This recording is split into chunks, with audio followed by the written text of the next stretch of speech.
Well, morning, fellow zombies. Are we still sleep deprived? Are we emotionally screwed up? Sounds like we still are.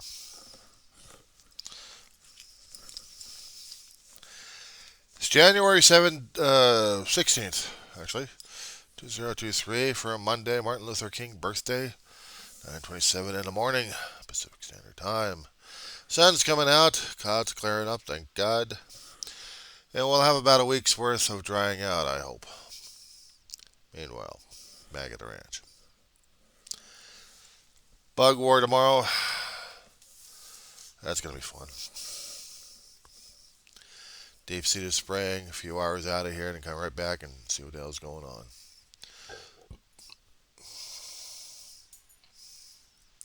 Came across those news articles on the local. They're talking about uh, how inflation's affecting people, how food prices are rising, and how it's not enough these days. And I can attest to that one. People spending a hell of a lot of money on their food. I can attest to that one too. You ever see the prices in their restaurants going up like crazy? Now, because this is the Diary of the Griever named John Weaver, that'd be me. The thing it is, I talk about topics that happen to relate to me and maybe to others, but if I am not triggered, if I'm not emotional, if I'm not weeping, if I'm not ready to go for the crying situation or worried about it, I'm clear headed, I'm lucid. That's no expert, I'm just going through a hell of a lot of stuff and observed too much in my lifetime. No collegiate academics behind mine except struggling to get the coveted AA, the Associated Arts. And once I get that, even though it's the lowest chain of the food for college people, I'm sorry, for the collegiate, for the students. Well, not bad for a 57-year-old. It's coming up on it, isn't it? Shortly, I'll be turning that age and realizing I had about 57 years of life lived. Not quite sure what the next day is going to hold. I still got to get through today. And during this time of living, I had been seeing a lot of pricing going up and down, left and right. In my family's day, $40 was worth a lot of money. You can get a lot of groceries under $40. Over $100, man, God, that scared the hell out of me every time we kept going to the grocery store. Because that was a month's worth of food. $100 worth. Do we still have that much money, Ma? And what are we doing on? Half and half. Okay, $50 worth of cash, subsidies, and $50 worth of food stamps. Okay, now what? Load up the car. Okay, fine. And I loaded up nearly 2 cartfuls of groceries back in the 70s and 80s. Got worse in the 90s. But in the 70s and 80s, growing up as a kid to a teenager and learning really how to do grocery shopping and seeing how much we ate. Sometimes we can go through a bag of chips, no problem. Hell, I'd go through a huge bag of Doritos and have huge problems. I have to go back and get some more. Shell it out again. You're only allotted so much food stamp money, and Ma had to partition everything. I mean, we still ate. We tried to eat good. We had discounts and deals with people we knew and trusted. So we got by. Barely, but we got by. And when we were able to get a job, David was working. It helped with the supplemental. Of course, his money from the Navy helped us out a little bit too, but not much. He got out, and he still had to work. By that time, I was getting into high school and had to work. I still had a dream for me going into college, so I had to save every damn dime I had. Still pay for rent. Ma had taught me was a teenager, about 17 or 18 during that time. I think I was about 16 or 17 that I learned how to work. I got put into the Summer Youth Employment Program. 16, 17, 18-year-olds would get hired by the city of Los Angeles, Summer Youth Employment Program. And during the summer, about 2 months or 2.5 months, we would have work. We would go to wherever we were assigned to. Me, as soon as I filled out the job application, and about a week later, I got the paperwork.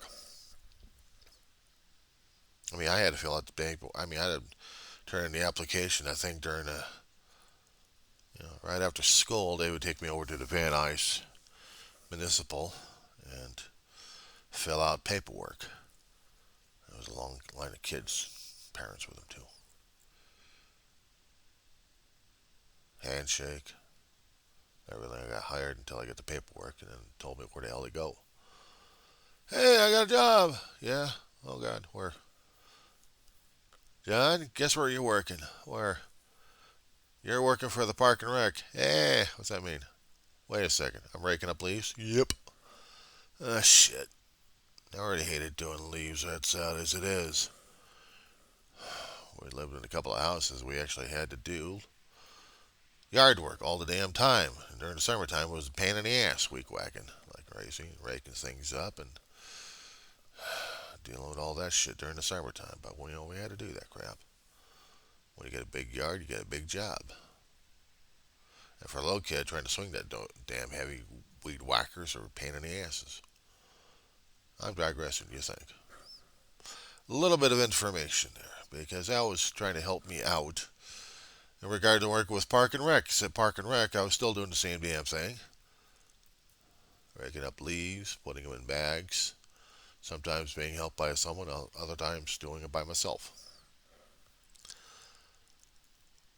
And being watched and overwatched by adults, 2 or 3 of them, just to make sure we were doing things right. One time there was a ruckus between east side versus west side of the San Fernando Valley. We had to be separated. After we came back from a job up in Porter Ranch, and it was a big hill on the park. It was big hilly. We had to rake up all those damn leaves. We had 2 crews, East Valley and West Valley, coming together. And apparently East Valley and West Valley didn't get along with each other. We got along great with each other because we enjoyed each other's company somewhat. The other guys we hated. The other guys hated us too. Now, I know this is Martin Luther King birthday here. And this is going to sound like crossing lines at this point over here, but I'm going to say it anyway in a sense. We were multiracial. We had a Filipino. We had a couple of blacks. We had a couple of whites. We had a Mexican. We had a Latina.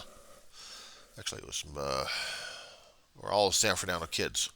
San Fernando Valley kids. We were living and growing up there. And these guys were cool to work with. I got along great with them. We kidded around with each other.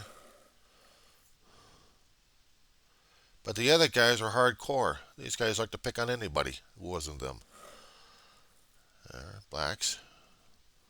Our blacks on the west side didn't like the east blacks for some reason. We got into it. We almost got fired. We got yelled at by the supervisors. We got separated and scolded, but we didn't get fired. But we had our supervisor's eyes on us all the damn time. We picked up a couple of other newcomers in this thing, but we were still held a tight group, and we were still in charge of Porter Ranch maintenance. There had been other crews we'd come across in the West Valley, and we didn't have any problems with them. We did our jobs for the entire 2 months and got paid for it.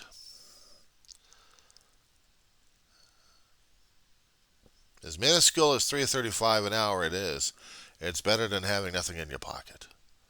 And you do the math on how much you're going to be getting, about $100 each paycheck. So you figured out how much you were going to be spending.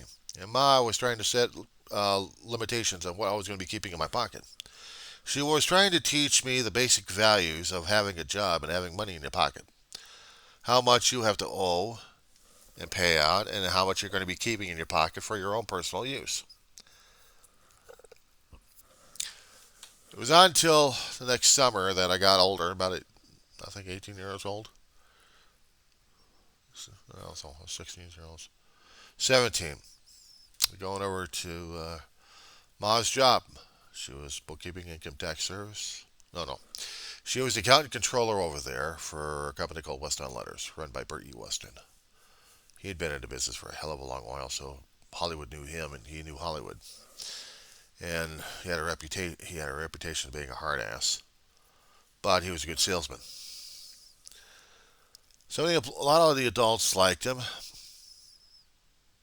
He was worried about kids, especially when I actually yelled back at him for doing one job that was scaring the living crap out of me. It really did. And I got fired. Ma hired me as the office staff.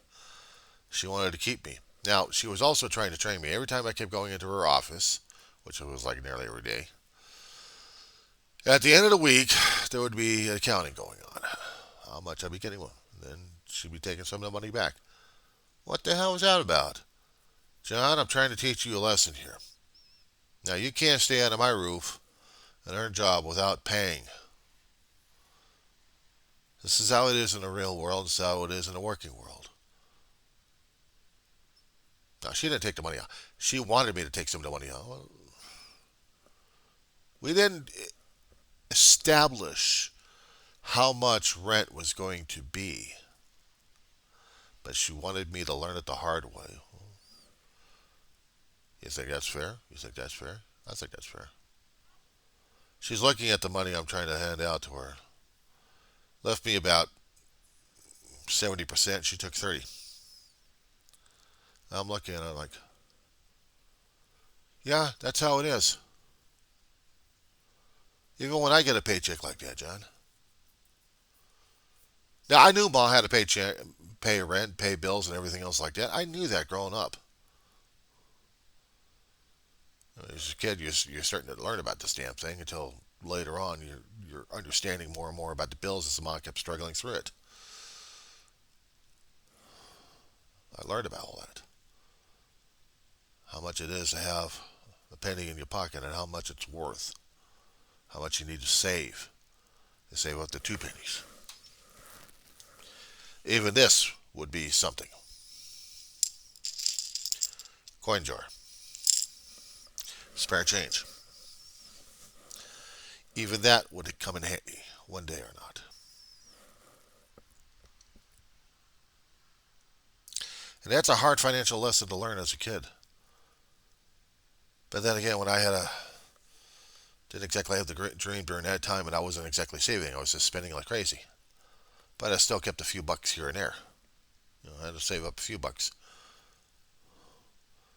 I was trying to learn how to be fiscally, but you're a kid, blow things. It beats better than keeping asking Ma for an allowance all the damn time when she couldn't even afford it. Some weeks you can afford it, and other weeks you can't. And now if you earn the money, if you happen to work hard in the house doing housework, then I'd earn money. But this is going out in the real world, so I had to learn how to do real things with the real world. And since I already learned that about it with the summer program, it's an eye opener. It really was. How to learn to be integrated in a group that can function. Doesn't matter what kind of makeup it was. If you learn how to work as a unit, or you learn how to work individually, but work with each other, that was fine.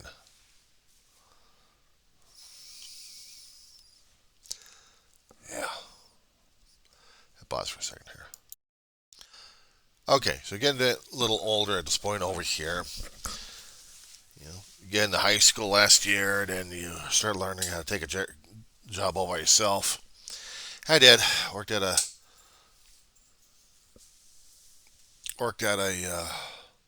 bowling alley as a snack bar cook. If I can cook at home, I could cook over there, right? So I wasn't food poisoning anybody. Made good coffee too. Somehow or another, I get chicken pox and screw up nearly my last year, actually my last week or two of high school. Should have been enjoyable. It wasn't. It was spent at home with chickenpox. Barely graduated with everybody on stage. Nobody wanted to deal with the Attack of the Killer Zit Boy. But it also screwed over one job anyway because I was a health hazard. Didn't matter. Somebody else got hired, and that was it. That's another thing to learn about work. You're a dime a dozen. At least that I learned a long while ago, and a hard way too. Sometimes you are a dime a dozen, especially in a high turnover job. And working in a bowling alley is a high turnover job, including snack bar. So part-time jobs come and go. You work hard at them. Sometimes you screw things up, but you still had to work hard at them. And what I kept doing is kept paying the rent. I was learning finances at that time. Bills had to be paid, rent had to be paid, and food had to be gotten. And during those days, when you actually had income coming in, you really had to partition your money left and right to see if you're going to afford anything special to regular everyday items. Compare that to regular everyday items, actually. Job is back decades later. We've seen food prices come up like crazy. We've seen inflation prices go nuts. But this year, last year, seeing the prices of just a regular cheeseburger at McDonald's. Maybe expect maybe about a dollar or two because they're on a dollar menu. Try about three and a half, nearly $4 for a cheeseburger. A small ass cheeseburger. Might as well call the damn thing a slider.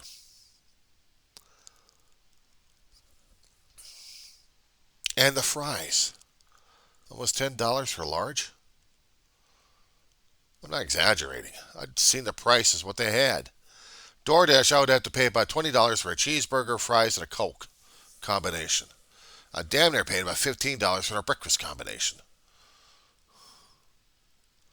No, I'll take that back. For a sausage McMuffin, no, just an egg McMuffin with hash browns. It was still a lot of money. $15 for... I used to pay about $5 in junior high for an egg McMuffin and a hash brown. That would have been no problem. That was breakfast on some occasions. If I get to school early and I was in junior high, I'd get myself some breakfast that way. But that was decades ago. Decades ago. A lifetime ago. My brother and I would just spend about $20, $10 each on our own breakfasts. One day we were still alive and we actually still had transportation or taking a bus somewhere. It was 5 years ago. 5 years ago of his death.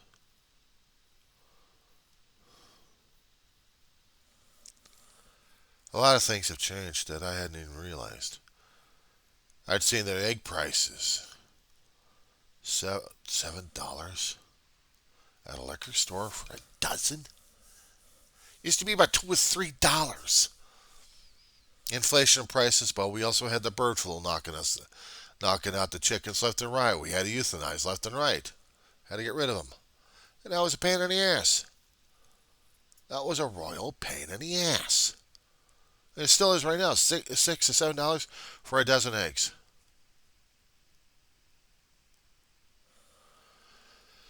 These are the things I'm dealing with in life right now as it is. High food prices, and they're not kidding.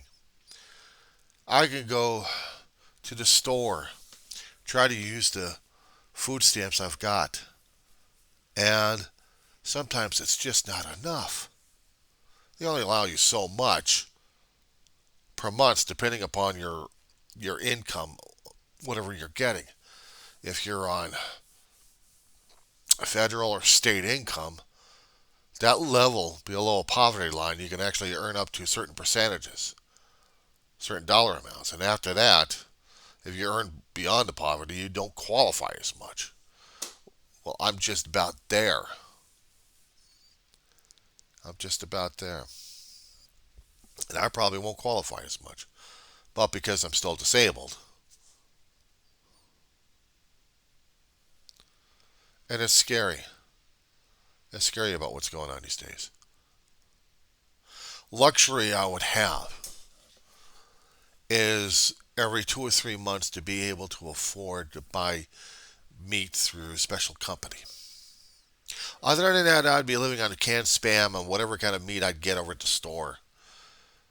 And because of the distance I've got over here, sometimes I have to use private transportation or no transportation to use the delivery service, and that costs right there. That's about $10. $5 for the service charge or $5 for the delivery tip.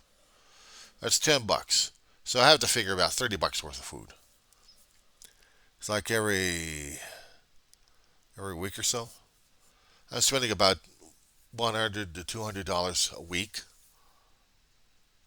No, no, no. I'll take that back. About a month. I have to stretch it out. And because at one time when I was using Social Security more instead of food stamps, I built up small savings that I'm still living off of right now regarding the food. Because of the COVID situation that happened, the delivery guys have become more and more prevalent. We had to do more of our deliveries that way. Some of us had to wear masks and go over there. Transportation wasn't exactly all that hot either, but still. But I was actually able to get food. But then you had the bigger shopping companies like Amazon and Walmart out there, basically Amazon, doing the food stamp program. And I'm like, great. So I get things in bulk. And that would last me for about a month or two, depending on what I'm getting. And I have to think it out in my head. What am I going to be needing? What am I going to have? I could get maybe about 16 cans, maybe a flat of Spam. How's that going to last me? A couple of months if I'm lucky. Maybe more. Get me a canister of dried egg mix. How's that going to last me? How much eggs am I going to be eating per week on this one? If it's just natural eggs? The liquor store would also accept food stamps. The closest thing I'd get to my dairy stuff. The cheeses, uh, the milk, the butter. Then canned stuff I had to live on. Or maybe they had pasta. Canned vegetables. Stuff that may be a little bit more expensive and pricey than the store, but it was a lot cheaper because I was getting it through the food stamps and saving it on Social Security. Come in every so often, or every once in a while, depending. And then just stretch everything else out, including the milk. Dried milk, powdered milk. Damn things out been for decades, almost a century or more than that. Powdered milk, I'm getting used to. Huge can like this, maybe about 2 gallons worth of it. 2 or 3 if you stretched out right. Smaller one would be about maybe a gallon and a half or two if you stretched it out right. You could deal with the liquid if it's non-fat, or I prefer the whole fat because I like the taste of it better. Breakfast. How about a whole case of Pop Tarts? A whole big box of Pop Tarts. You get the other smaller boxes of Pop Tarts in there. That'll last me about 2 or 3 weeks. Stretch it out right. Find box concerning about grits and another shipment for cream of wheat. Smaller boxes, but they still worked. Cream of wheat you can also get through online. I prefer a larger can, but these days I'm getting smaller cans of raisins, not the boxes, just the round tubes of raisins. Mix it in with the cream of wheat and the sugar. The tubes of sugar that you get for your coffee or office work. Get about 6 to 8 of those things in a shipment. Those things will last me maybe about 2 or 3 weeks, but if I'm lucky enough, I'll stretch it out more. I like coffee. I got no coffee maker right now, so bug infested. I had to toss my entire kit out. I included let's say I broke the decanter, so that made the damn thing mute right there. Just had to salvage pieces while it was working and keep the filters, keep the regular coffee. I could turn things into cowboy coffee. Filters work. Filter out the grains and I can drink coffee. Dehydrated is what I'm doing. The freeze dried shit. Tastes about the same. Got used to the taste of it. Powdered creamer. I'm using that instead of milk. So that stretches that out. But it's still expensive, but it's still on food stamps I can still get. I'm trying to find saving ways to save the Social Security as long as I can. I mean, I'm only allowed so much. Okay, I'm only allowed so much, and I have to stretch it out for every month. And if I have maybe 20 or 30, maybe $50, it's stretched for the entire. And try this one. If it's getting really bad, I have to start parceling out the bills now. My mother did that a long while ago. She did that. We had to, and my brother had to do that too, make partial payments on bills, but keep the services running. $50 each month. We still keep the $50 each month. I mean, it was still partially paying for the rest of the month, but then the upcoming months, and then we had to just keep the payments like that for all of our services so we could. I'm doing the same thing right now for the power, for the cable, which also needs the internet, which means I'm dealing with this right now. I can't do that with the rent. I have to pay the rent in full. Otherwise, I get charged on that one. So rent has to be paid in first. That's what my mother gets on my case all the time about that one, growing up as a kid. You always have to get your rent paid first. She drilled it into my brother. She drilled it into me. Rent always comes first because you always have to have a roof over your head. Always. I don't care if you're going to be starving to death. You got a roof over your head. You always get food somehow, somewhere. So that's what we did.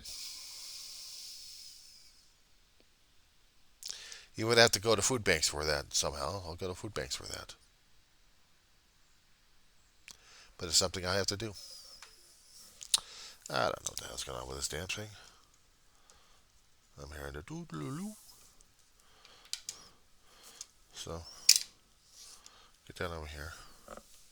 Get that over here. I don't know what the hell's going on with this damn thing. It's going crazy on me again. I'm hearing it. I'm hearing this thing going crazy. But anyway, let's take this off. Flash drive. Storage. Well, that takes care of that one.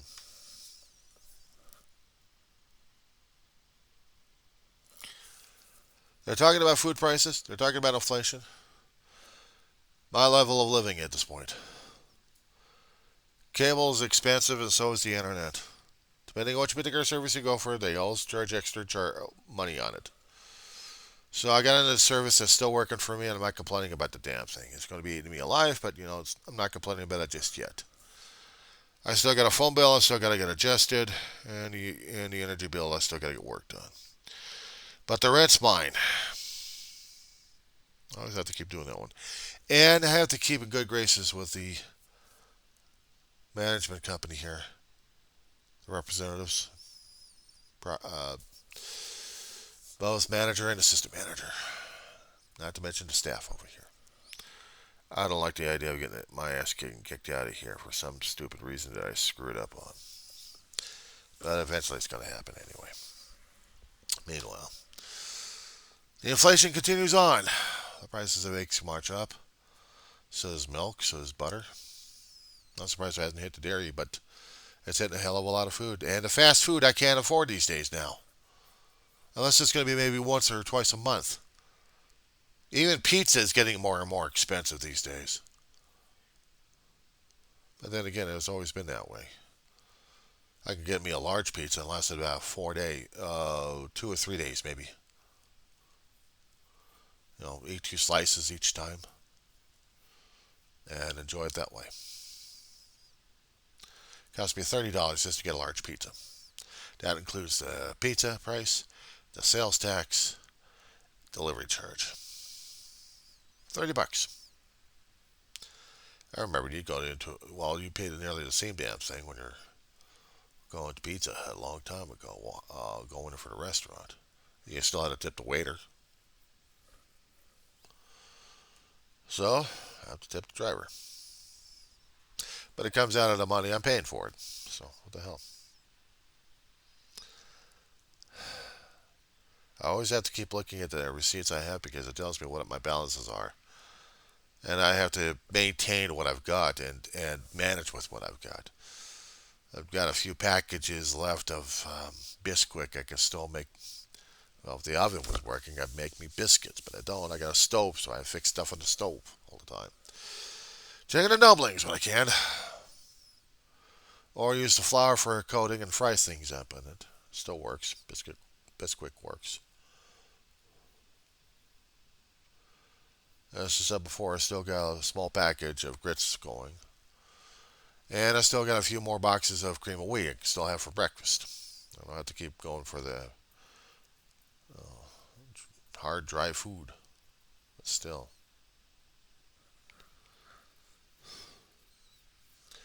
I'd gotten me a box of,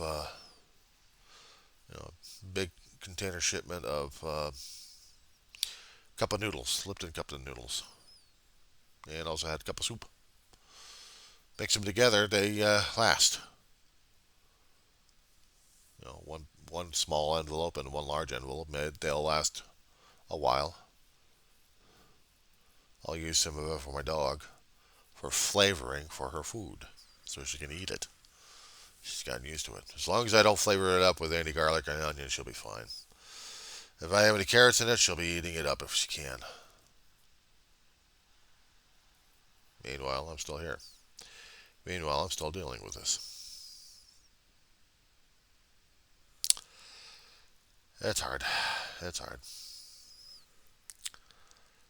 But I'm dealing.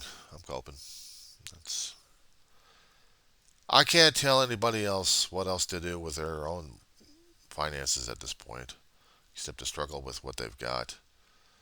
You know, collecting money off the ground sometimes helps. We used to have a recycling center over here that could do cans left and right, and I'd be getting at least $20 a month out of the damn thing. My brother was still alive and the recycling center was going before the COVID kicked in. We used to get about $20 a month. Most of that money went for my brother's smokes. The rest of it went for a gallon of milk if we're lucky enough.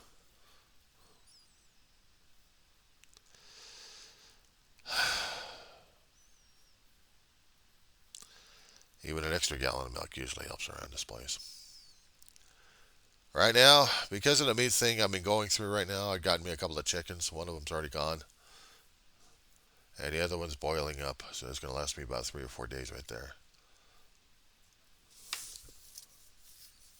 That's dog food right there. What else? A little more chicken thighs. That'll help out for the dog food. My mother no longer likes the dog.